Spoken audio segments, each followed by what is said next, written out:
Welcome back to the channel. Thank you so much for checking out this video. I hope you're having a fantastic day. Shout out to the night team. Folks, as a sports fan, let me ask you, do you feel that the quality of officiating has declined dramatically over the last few years? Really, really bad to the point of it can't just all be incompetence or that sports are difficult to officiate. I get that they are, but I think we can all agree that if you need the super slow mo or replay to decide whether a call was good or bad, you can live with the call as it happened, right? There are some absolutely really, really difficult plays to call. That being said, I think what we've seen is a dramatic rise in bad calls that should never, ever happen. And if it is incompetence, then we have a real problem. But I don't believe the sheer number of absolutely horrific calls can be chalked up to sheer incompetence. Something else is going on. And to that point, we saw a lot in the WNBA this year. The officiating in the WNBA has been exposed as new eyeballs have been put on the league.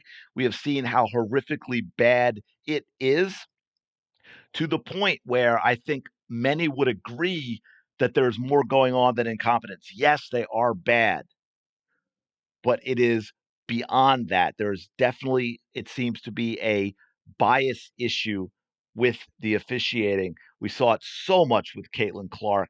Absolutely. We saw with, just so many calls that she didn't get at all, where she's getting hit in the face, getting slammed to the ground. We saw with the Kennedy Carter thing where the official was standing right there, didn't even look at the monitor to decide whether they were going to call it flagrant or not, just call it flagrant or not, just call it a regular personal foul, which was ridiculous. So you had a lot of that going on. Failing to call a double dribble on Angel Reese when she's all alone after a steal going in for a layup, and she literally double dribbled twice. She picked it up and put it in both hands before dribbling again. You can't tell me that all the officials just didn't see it, that they were that incompetent. No, that was very much a special non whistle. Asia Wilson, been everybody's talking about the special whistle that Asia Wilson gets.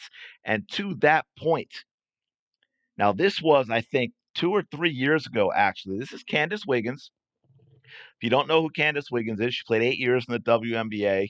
She was actually Sixth Woman of the Year her rookie season, which turned out to be her best year.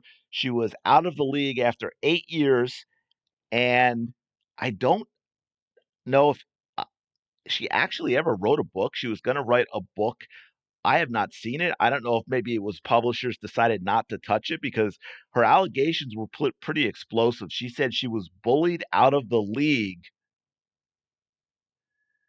because of what she preferred personally in the bedroom.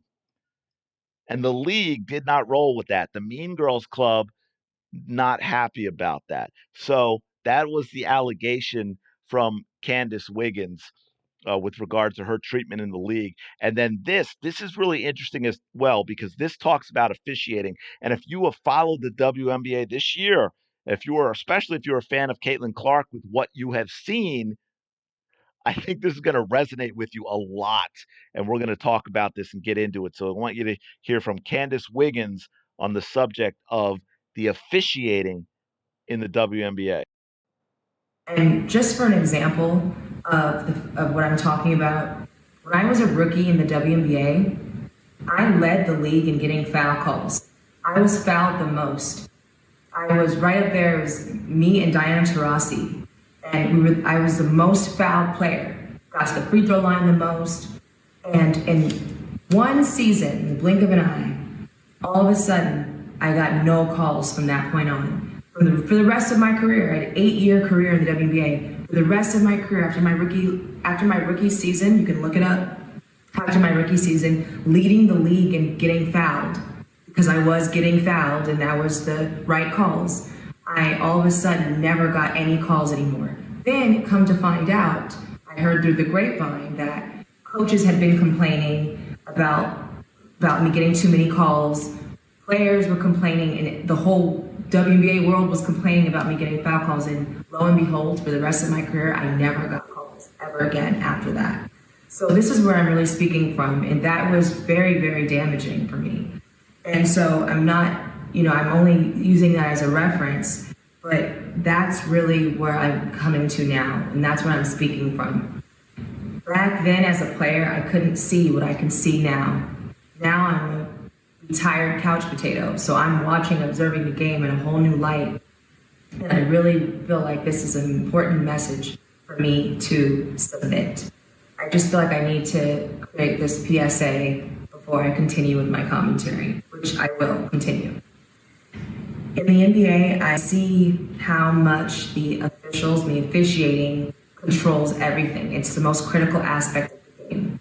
It shouldn't be, but it is. It's the most absolute critical component of wins and losses determined in the NBA. And I wish now the same thing that I wished back then for myself, which was that there was a way to remove this bias from the officiating. I wish that it could be more fair. Now, first of all, I agree with her. That officiating is absolutely terrible. I think there is a level of incompetence. I also think there may be some things a little darker, such as she said, with personal bias. I think that was very, very clear with the treatment of Caitlin Clark this year. I mean, look, again, we can go to how about the technical foul she got for slapping the basketball support. It had nothing to do with any call or anything, and she gets teed up for that. And the official says it's about disrespecting the game. Diana Taurasi does the same thing later on in the season, gets teed up for it. But see, that would be her seventh, which means she would have had to sit out a game for suspension. So they rescinded that technical foul, which to me makes it look like they're covering for the official, because they're like, well, you got to give her a T, because in that case, it's just way too obvious with what was done to Caitlin Clark. But then what we'll do as the league is we'll review it and we'll take it away. And that way Diana Taurasi doesn't have to serve her 1 game suspension. But check this out. I went and dug. Look, Candice Wiggins. Check this out, folks. This is absolutely crazy. Now, fouls can also be it wouldn't result in free throws, right? So she could still have been getting fouled, like even more so, and not getting the call, and they just weren't free throws. But if you look at fouls on plays that resulted in free throws, she averaged 6.6 attempts her rookie year, 15.7 points, and she was the sixth woman of the year that season. 6.6. I believe Asia Wilson was somewhere around 7.5, 7.6 in the seven, maybe a little higher even, but I think it was between 7.5 or 8. And I believe she led the league in attempts this year. So 6.6 is not an insignificant number. Now, look at the next year. 4.4 it drops to 4.4. That is a 1/3 drop. That is a 33% drop. And her minutes played went up. She started every single game that season. The next year, now she only played 8 games because of injury, but you can see the number went down. The next year, she played all 34 games, 0.7, 0.7, then 1.1, then a bump up to 2.4, 0.3, 0.6. A hugely significant drop in her free throws. If you factor in her allegations about bullying, you can see just how her numbers went down in general, because I imagine the toll that took on her mental health. Oh, by the way, just one quick thing I'd point out. I don't want to go into this too much because it's a kind of a separate topic, but it's just, interesting. 2010, now she only played 8 games that year, so there wasn't much impact on her that year. That's when Cheryl Reeve showed up. We know what a nasty piece of work Cheryl Reeve is. I mean, just ask Ariel Powers, who ended up get problems with Cheryl Reeve in Minnesota, ends up in Atlanta, gets on a plane earlier this year to the All-Star game, just randomly happens to get seated next to Cheryl Reeve, who, when Ariel Powers sat down, and this is on video, folks, literally got up and moved and switched seats with somebody. But next year, right? So you have 27.5 minutes, sixth woman of the year award. rookie year, 30 minutes the next year. Then she got hurt, but in her 8 games she played, 30 minutes, and then boom, doesn't start a single game, drops to 17 minutes the first full year where she has Cheryl Reeve. Never the same player again. Right? She's in Minnesota 2 years, plays 17 minutes a game and 22 minutes a game. Terrible points numbers compared to her previous seasons. Started 1 game out of 68. So anyway, I just thought that was really interesting. Now, to the point to the officiating in the WNBA, right? We get stuff like this. Here's Asia Wilson's special whistle that we talk about. Here's a great example just recently in a playoff game. There's no foul there, folks. There's no foul there at all. We've seen that a lot. For Fever fans, you saw that a number of times against the Fever, usually called on Aaliyah Boston. But there's nothing there. That is a special whistle. We also have this. Now, this is Kelsey Plum getting a special whistle. Seems like the Las Vegas Aces always get a lot of special whistles. There's an official over here by the basketball support on the left as you're watching this video. So she's going to be in a perfect view as Plum drives to the basket. And we're going to see a block by Breanna Stewart, foul called. Now, there is, for me, no reason for this foul to be called other than corruption or personal bias. Here it is again from the side. First of all, don't ask me why Kelsey Plum takes her right hand off this ball and holds that ball out to the left. Absolutely terrible basketball play. No reason to do it in this particular situation at all. I'm not saying there aren't reasons to do it. And then before she goes and tries to put her hand back on the ball, this is just silly. But look, all ball. I mean, and the official is right there to make this very obvious call right there. She's just out of frame to the left. No reason at all to miss that call. Absolutely ridiculous. And this stuff greatly impacts the game. I know a lot of people say, oh, it's one player, this, that, but it changes, right? When a player picks up, say, a couple of cheap fouls early that are not fouls, it changes everything. When the Indiana Fever, as we saw at the end of the season, in 2 games in a row, had to use a challenge because a foul was called on a player that was nowhere near the play. Now, because they did win the challenge, yes, they get the challenge again, but that impacts it because they lost a challenge. So if they have to get another one, even if they win it, they don't get it replaced because they already had to use it. It changes things. Just like in this case, I believe it actually got reversed here.